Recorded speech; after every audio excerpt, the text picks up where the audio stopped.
Thank you for staying with us. First in the news, lawyers for former Finance Minister Ken Ofori-Atta are preparing to fight a new legal battle to keep him in the USA and prevent his potential deportation to Ghana. The former Finance Minister was taken in and detained on Tuesday by U.S. immigration officials for overstaying in his visa. Following his detention, the next course of action will be for Ken Ofori-Atta to be deported to Ghana, but his lawyers are fighting to prevent that from happening. A member of Ken Ofori-Atta's legal team, Frank Davis, tells JoyNews their counterparts in the U.S. have filed a petition to extend his stay in the USA and prevent his deportation to Ghana. Ken has been detained or picked up in the custody of U.S. immigration. Yes, it is a reason because he has a petition which is pending for an adjustment of his status to allow him to remain or continue to stay in the U.S. legally due to the fact that the extent of his visa to remain in the U.S. has lapsed. So the petition has been pending and awaiting the resolution of the petition. That's what I have detained for that matter to be resolved and expeditiously dealt. So it is not a strange phenomenon. So this is not a reaction to the extradition request by Ghana? Oh, definitely not. Definitely. Our counterpart lawyers in the U.S. are working on the petition, and it should be resolved anytime soon. It's not something that is beyond the U.S. authorities to extend one period of stay in the U.S. If you are able to advance reasons why your visa stay or period should be extended. Now, Frank Davis explained that it is necessary for Ken Ofori-Atta to stay in the U.S. to enable him continue his medical treatment. He's been there for medical procedure, and he's still undergoing treatment. Because in consultation with the medical team, he's been advised to remain and still continue with the recuperative stage of the procedure attended on him. And as it is customary, if you will have to remain in a jurisdiction above extended the limit of your visa stay, you obviously will have to apply to the authorities to consider a petition to that effect. Otherwise, your continuous stay in that jurisdiction would be illegal. And if it is illegal, you obviously can be repatriated in that country. So yes, it is related to a medical stay in the U.S. Now, my colleague Pearl Ofori joins me via Zoom with a little of more what we're learning about this unfolding situation. Now, Pearl, what have you found about the facility Ken Ofori-Atta is detained in?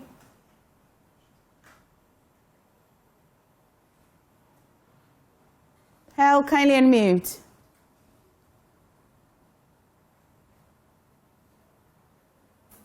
Pearl, if you can hear me, kindly unmute and tell us what we know about where he's been held.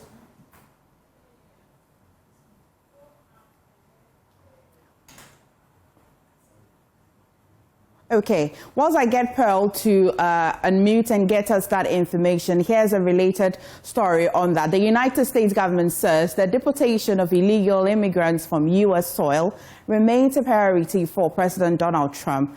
The caution comes in the wake of the increasing rhetoric by the U.S. president that the country's immigration system is being abused by illegal immigrants to the U.S.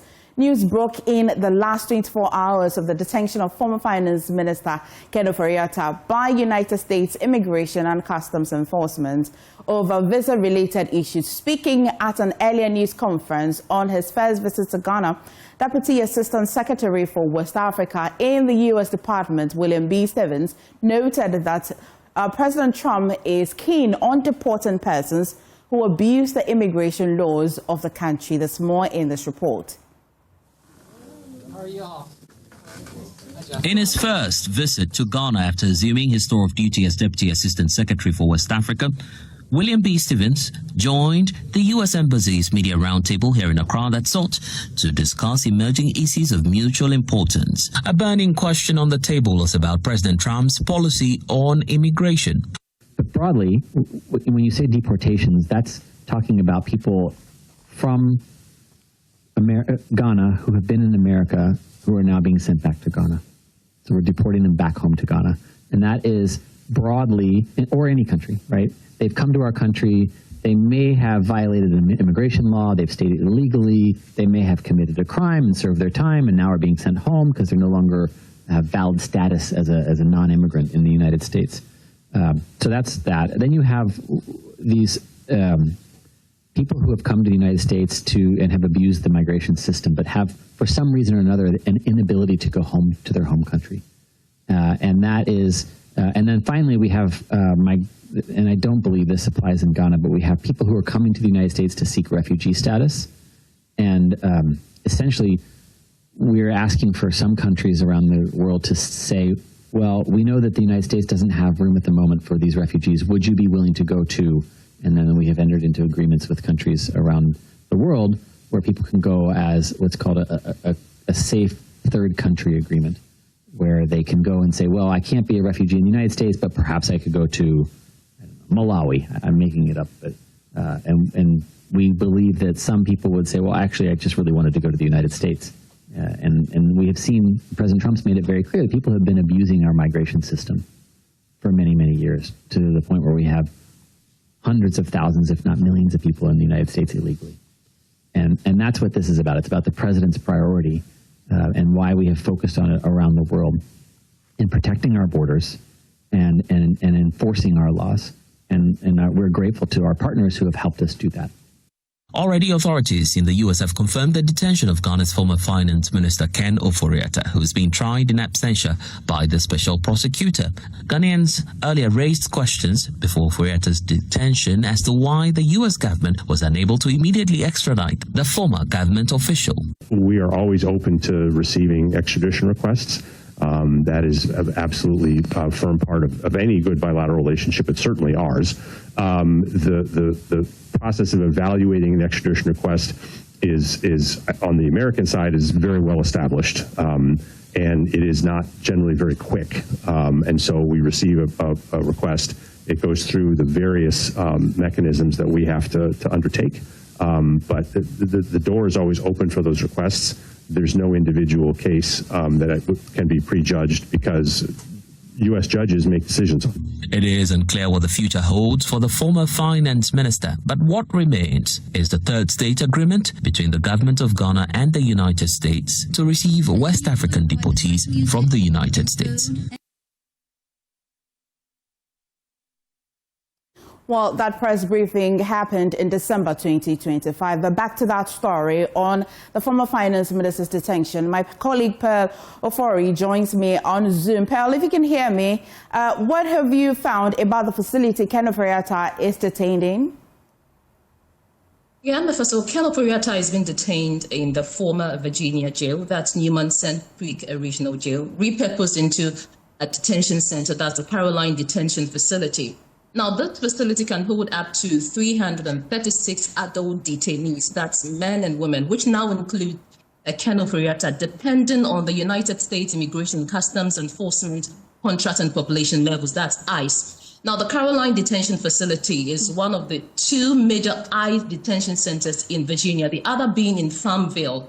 Now, in 2015, both facilities were running at high occupancy levels, reflecting broader trends of increased ICE detention since Trump's immigration crackdown. Now, in fact, as of November 28, 2025, the Caroline Detention Center has surpassed its maximum capacity, according to ABC 8 News. Now, as of November 28, the average daily detainee population of the facility was 346. According to data compiled by Track Immigration, that's 10 more inmates beyond its designed capacity. Now, the facility does not have a good reputation for managing detainees. Mr. Ofori-Atta will also share this new temporary home with criminals. The latest data from the facility shows that 120 of its inmates are in fact criminals. He'll be part of the 226 detainees described as non-criminal detainees. For a former finance minister, rather, and an investment banker, it's fair to assume that CDF will not be a comfortable home for the next few nights. I really doubt it will be a comfortable place. But you've also been working with our sources, other OSP and other Ghanaian authorities. What's coming up, Pearl? Well, in fact, we're getting some key details about Ken Ofori-Atta's U.S. stay. His visa expires next month, that is February of this year. Despite that, his legitimate stay in the U.S. expired in June last year. So he's been living in the U.S. illegally, according to what our sources are really telling us. And guess what, MFA? Ken Ofori-Atta has actually applied for U.S. permanent residency. He did so in June last year, just about the time his legitimate stay expired. Now, and as we know, the extradition request was made in the latter part of December 2025. So clearly, this arrest by ICE is on immigration-related issues. The authorities we have been speaking to are concerned whether Ken Ofori-Atta and his lawyers and family lied to Ghanaians, and also the OSP, for instance. One in June last year, they insisted he was sick and would return, especially when at the time they were claiming he would return to the country. He was applying for the U.S. permanent residency. Now, one of the questions being asked is whether he was buying time to escape returning to Ghana, since his application was in June 2025. MFR, a lot of questions there. Very much so, Pearl. Thank you so much. Those are some things that you can mull on, especially in the matter relating to the detention of the former finance minister. Away from that, police have intercepted another bus smuggling more than 1,000 rounds of ammunition from Accra to northern Ghana. The interception took place at the Asankari police barrier in the Ashanti region, where officers stopped a Kia Grandbird bus with registration number AK1309, registered 2021, and uncovered 1,050 rounds of AAA and BB cartridge ammunition. Two suspects, 42-year-old Mohammed Jazili and 22-year-old Mohammed Jibril, are currently in police custody, assisting with ongoing investigation. Already, concerns are mounting over the wider security implications of such development, particularly for peace and stability in the northern region. Now let's get more on this. And joining us on Zoom is security analyst Mutar Mumuni Mutar for more. Good afternoon. Thank you for joining us. Should this latest interception be some cause of serious national concern at all, or is just one of those cases? Indeed, what we are seeing should be a troubling situation for all of us. If you compare or relate to data in the last 2 years, you would see a significant or widespread situation of smuggling networks operating within and across the region. In our own situation, we're seeing thousands of rounds of ammunition and different types of weapons being part of this, seized,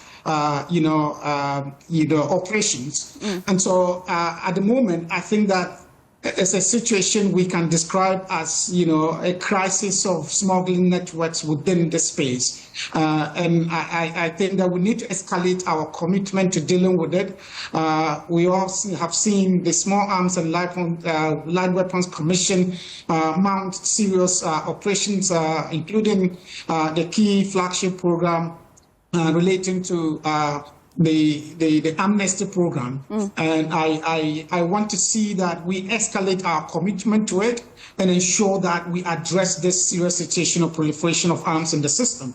If you notice that the northern part of the country have historically, the very serious situations of conflicts that have been unresolved for decades, and new emerging conflicts, and the fact that we are operating within a region that is the epicenter of terrorism globally. These things should highlight our commitment to dealing with the problem, to ensure that Ghana continues to retain the image, of that peaceful and stable place within Africa. You say that we must escalate our behavior towards the fight against this particular matter, but what practical measures would you recommend to be taken to reduce the sale of movements and maybe the trade of illegal ammunition particularly?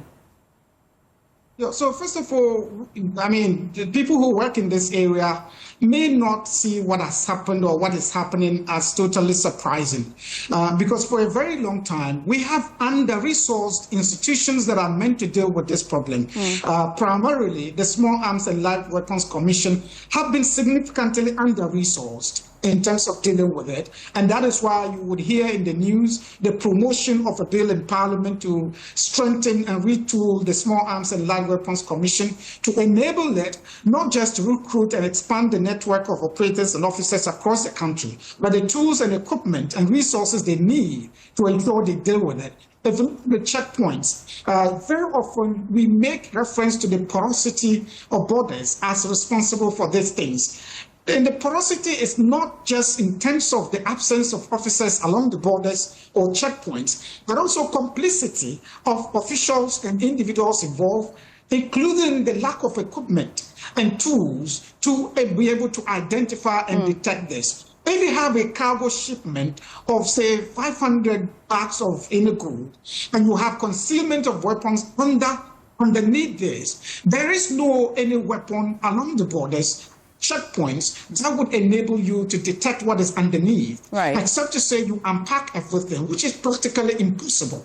So there's a need to commit to, resources, to technology, and man numbers to ensure that we are appropriately dealing with it, and much more. And I think that the Small Arms and Light Weapons Commission is on the right path. We just need to empower it, retool it, and expand the network of stakeholders to deal with this crisis. Mutara, very well said. Thank you so much. But also joining us on Zoom is Adam Bonal, Executive Secretary of the National Commission on Small Arms and Light Weapons. So thank you for joining us. So you have just heard, before I even come to you on your major question, but you have just heard from the security analyst. It says that institutions such as yours is quite under-resourced. You are there now. Is that the case? Well, it used to be the case. We are receiving a bit of resources here and there. Thank you to the Interior Minister, the National Security Coordinator, and in fact, other allied agencies, partners who, and in fact, the donor community have also the German government and the UN, ODC, and the rest have all come in handy to support us. But of course, we still need a lot of resources, both human and material. It's something that we have made proposals through the Interior Minister, and our proposals are being considered. I heard my colleague Mutaru talking about it. Yes, it is true.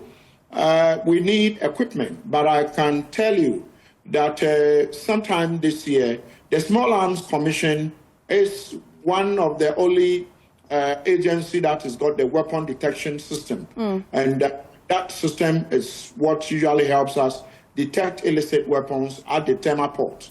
Sometimes we are hoping Ghana government is making arrangement to purchase a couple of these weapon detection, technologically inclined weapon detection systems to aid detection and what have you. So I would say before my appointment and 1 year on, I would say there's been some improvement, but I would say that we still need a lot of resources to be able to do what is required of us. But I dare say that we are doing our best. Okay. Talking about the best, we would get into your amnesty program that you recently launched, but stay with me again on some of the reasons that why we're here in the fight against illegal ammunitions. And so Mutau again and many other security analysts say that one of the major causes is poor border controls. But this particular case in point is quite internal. I dare say that we can extend it to the southern parts where there are borders as well. But what is the situation? Is it still poor border controls? Or you have identified certain gaps within as well? That's also contributing to this. Well, you see, what happened in the past had to do with not much was seen to be done. When I say not much, I mean, I am a key player within the space before getting to where I am today.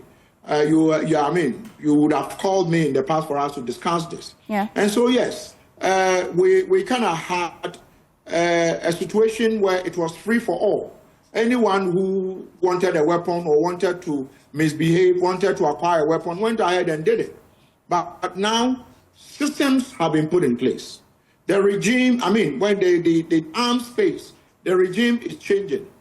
You heard my colleague, Mutaru talk about the arms bill. The arms bill is gone far. It's going to be with the AG very soon, and hopefully from the AG, it will come back to Interior and then hopefully go to Cabinet. And once the Cabinet approval is given, it will go to Parliament for it to be passed into law. Does the delay in passing this bill, is a delay in passing this bill harming your work in any way? Because I recall early last year we had this conversation when you touted that idea that you had about if they pass it into a bill, will be helpful. Is the delay causing it will be helpful because it will give us a bit more control. It will give us a lot more powers to do some of the things that probably we are not able to do. At the moment, we are able to do some of the things, even though we are still waiting for the law to be passed. So once the law is passed, I think that it will tighten the arms space and make it easy for us to be able to do a lot more detection and do a lot more work. And I can tell you that the Interior Minister, it is one of the things that he's pushing to get the bill passed much more than some of us who have been pushing for years. And so the bill will be passed hopefully, when Parliament comes back. Fingers crossed, we might get it passed. That's good to know. But finally, before I let you go of this conversation, what's the update on the program that you launched, the amnesty program? Well, the amnesty program, fortunately, we've gotten a lot of weapons have been delivered to the various police stations around the country. They are in their thousands, which is very good. This would have been, weapons that would have been used to torment trouble, would have been used to commit robberies, would have been used to do a lot of stuff. These weapons are being handed in at various police stations in their thousands. I am in the Volta region now with my team. The regional minister, he and his security heads and all other allied agencies, we've been here for the last 3 days. We just finished the amnesty walk where all the agencies came together. We walked through the principal street of in the Volta region. And so from here, we would move to other regions across the country. But the amnesty program ends on the 15th until probably the Interior Minister, upon advice, decides that he would extend. For now, it is ending on the 15th. 3 things everyone should know, anyone watching us and listening. 3 things. 1, if you have an illicit weapon, it is illicit because it is not registered. So send it to the nearest police station. If it's a weapon that can be registered, hand it over to the police, they'll give you a chit. And then after the amnesty, they will take you through a process that if the weapon can be registered to you, it will be registered to you.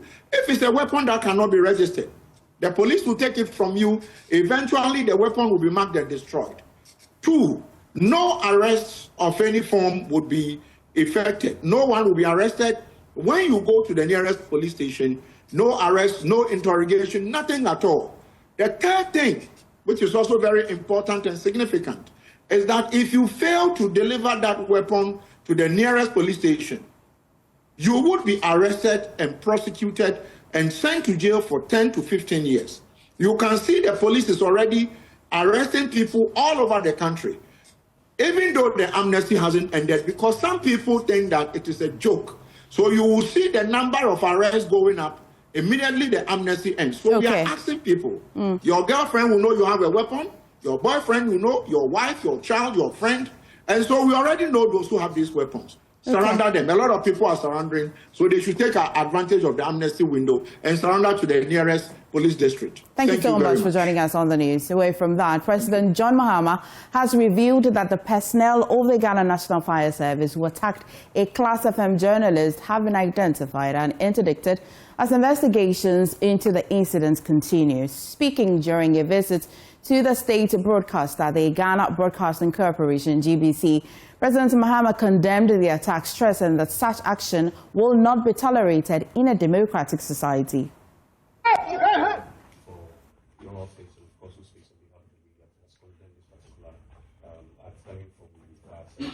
Excellency, will take on Oh, well, my views on that are known. I'm a journalist by training, and so there's no way we'll countenance, the continued assault on journalists. We've been in touch with the Ghana Journalists Association on these issues. We put them in touch with the security services. We need a reorientation of many of our security personnel to understand that just as they're doing their job of providing peace and safety, journalists are also doing their job of informing the people as to what is happening. So they are not antagonistic to each other.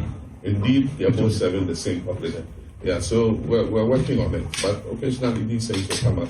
But when they come, they must be dealt with, as firmly as possible. The Minister of Government Communication has taken it up.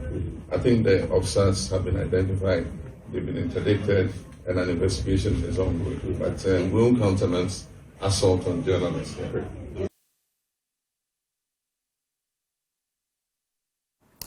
Now, all 180 New Patriotic Party parliamentary candidates who contested the 2024 elections have mounted a sweeping nationwide endorsement for former Vice President Dr. Mahamudu Bawumia, throwing their full political weight behind him of the party's high-stakes January 31 flag bearer election. Addressing the media at the International Press Center in Accra, the group declared that Dr. Bawumia's leadership credentials, bold vision and transformative ideas make him the unrivaled force to rebuild and propel the NPP back to power with a decisive victory in the 2020 general elections.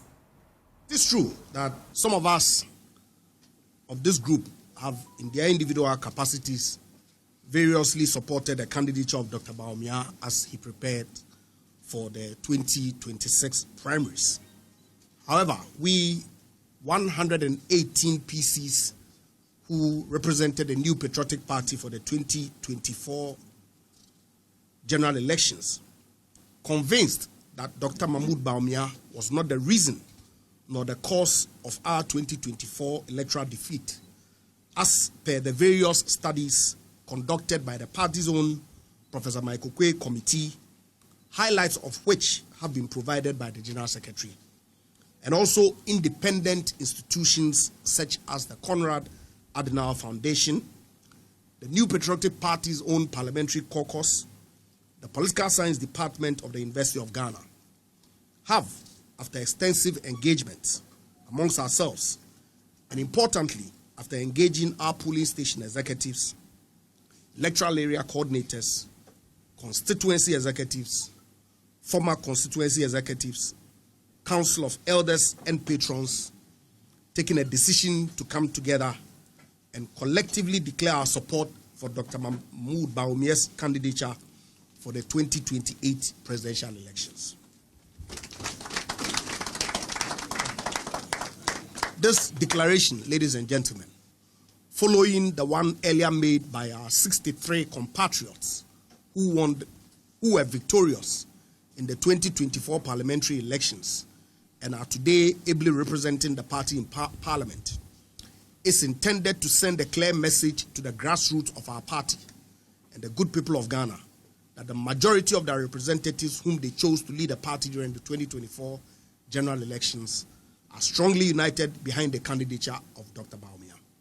And on Accra's Akraman Ashalaja Amasaman route, drivers like Stephen Kumi wake up every day chasing a simple dream to earn an honest living. Instead, they are forced to battle deep potholes and frequent breakdowns.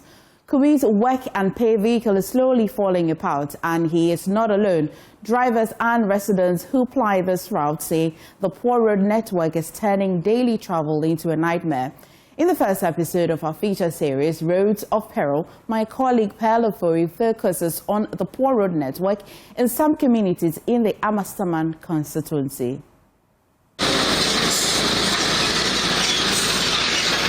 It's dusty, uneven, and almost impassable. This is the Amasaman constituency, where large stretches of road remain untarred and have been in this state for years. I meet Stephen Kumi, a driver who has plied this route for a decade, and he says every trip is a painful experience. The 50-year-old native of Asaman Kese once hoped to become a teacher, but a lack of funds forced him to abandon school. He later trained as a mechanic before eventually becoming a driver. While he loves his job, the condition of the roads has turned every trip into a struggle. Since from inception, this road has not seen a major transformation or something. It's very, very bad. In the election time, they will come and grade for us. Yes. After that, nobody will come here again. They will pack their tools after election. It's unfortunate. We are pleading with government and our MP, Mr. Senyo, come and look this road for us. From Amasaman to Obom, Amasaman has so many villages. So many villages. This place Kumi is not alone. Drivers here share similar experiences. The human rights cancer, me a local secretary. Na ekwa we ya bon ya demonstrations sa ya demo ya bre.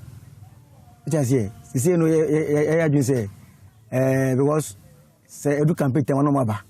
Ma dada ya na ye di omochi. Is there if I am adwin. See the kwana say kura. Hwe ka vura mi kura hwe. Asenya ma nyina say. Ampa o. Asenya ma nyina say. Is me dua bia fa manya sika agoto. Pastor no. Just here. The kwana nye. To frank. Kwana die I say hwe cars ebi wo kura shop. U ko kura anima kura won se kan ebi si o. I say it's a kwana so. We drive through Amasaman 3 Junction, Ashalaja, Ayikai Doblo, Akraman, and Doblo Gono. The vehicle wobbles constantly as we ply the uneven terrain. It takes a great deal of patience and skill to maneuver through this corridor.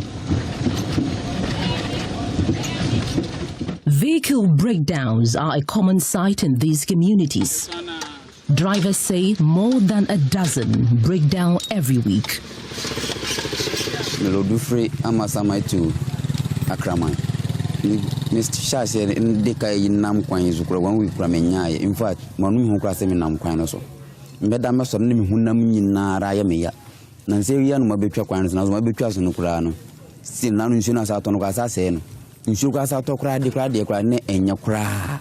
Naman you attack quanos, none will be dear cry, can't be crying, Jabos and Shell, Jabos and Mamma, Jabos and Classay. In fact, we the Ebesre in Penfona, Omoya, no Mama Buena, Quano Moya Quano Mai. Ye ban school for Muko complaining Classay. Quining your Ombefaka, Ombombe Cofino, no Hunamunia Omoya, Ombeko, Base Damino Damianzano, na Omabre. Former Assembly member for Ukushi Biade, Daniel Kwabna Ampong, says all efforts to draw attention to the deplorable state of the roads during his tenure failed to yield any results. I've done most of the demonstrations in this place, call people, goes to major institutions to make sure this road will be constructed, but yet still I think they don't care, they don't mind. But I hope the government has changed, so we're really championing that the government will look back. With sections of the Amasaman portion of the Accra-Kumasi Highway still incomplete, heavy-duty trucks diverting through the communities have worsened the situation. Ahaye Dobrogono. Na Dobrogono no ye kwan we me ba kwan we so 2004. Na ente kwan ente sei. Ba bedru ba bi kwan no ye hwe kwan se de kwan se tie a. Ananti ho aka ho asem a omumfie. Titem bia every present day ye ko shop se me no ka se kura na a mo ye me interview me no ka se me fe shop na be makwa boso kan aba bedru ha akose almost 3000 me nsem enso se na ade be chi no me san ko shop bio tem bia ko fe lie isan ho a inipa ko hu ntokwa a ore kura be ho adenti. Like drivers, traders are also feeling the brunt of the poor road conditions. Ifwa Santoa, a petty trader, explains that accessing reliable transport for her goods is a constant struggle.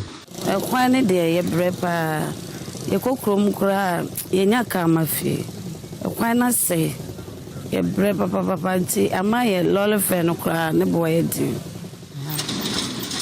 100 meters from the Ashalaja Bridge, I meet Janet Inkum.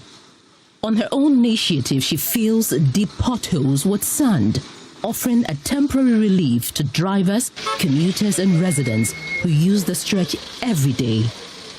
Obia support me that. Me to be renting house move. Say drivers ya. Ebi obi twemu 1 cedi. Obi twemu 5 cedis. Obi ono twemu no hwe edwuma na me ye no na eye ne fa. Ebi ono amount 20 cedis.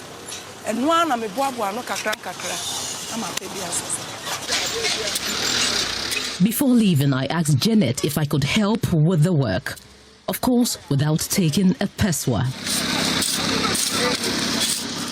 Gawa's Municipal Chief Executive John Desmond Soanai admits that the state of roads in many communities is a cause for concern, but assures residents that measures are being put in place to address the problem. Gawas, as a municipality, we also make an effort to reshape some of the roads by using the drip equipment. But reshaping is not a solution, because when you reshape the road and it rains, it becomes worse. And the more you reshape, it means that you are taking off the surface soil and it's going down. And when you reshape, it makes it easier for the surface to be eroded. But for the networks that we've talked about, the road network we talk about, if these roads are considered, because these are major roads, and this connects to other municipalities.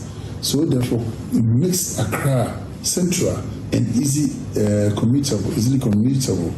It means that we are diverting traffic if you want to go to Kumasi.